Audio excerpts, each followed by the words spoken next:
नमस्कार मित्रांनो, महिला व बालविकास आयुक्तालय महाराष्ट्र राज्य पुणे यांच्या मार्फत जी परीक्षा होणार आहे महिला व बालविकास विभागाची, त्याचे हॉल तिकीट डाउनलोड करण्यासाठी डिस्क्रिप्शन बॉक्समध्ये आपल्याला लिंक दिलेली आहे। त्या लिंकवर क्लिक केल्यानंतर आपल्या समोर अशा पद्धतीचे पेज ओपन होणार आहे। या ठिकाणी आपल्याला या लॉग इन बटनवर क्लिक करायचे आहे। लॉग इन बटनवर क्लिक केल्यानंतर आपल्या समोर अशा पद्धतीचा इंटरफेस येईल। यामध्ये आपल्याला रजिस्ट्रेशन नंबर, पासवर्ड, त्यानंतर कॅप्चा फिल करायचा आहे आणि लॉग इन करून घ्यायचे आहे।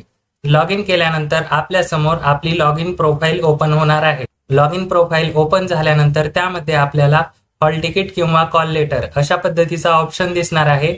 त्यावर क्लिक करून आपण आपले हॉल तिकीट डाउनलोड करू शकता।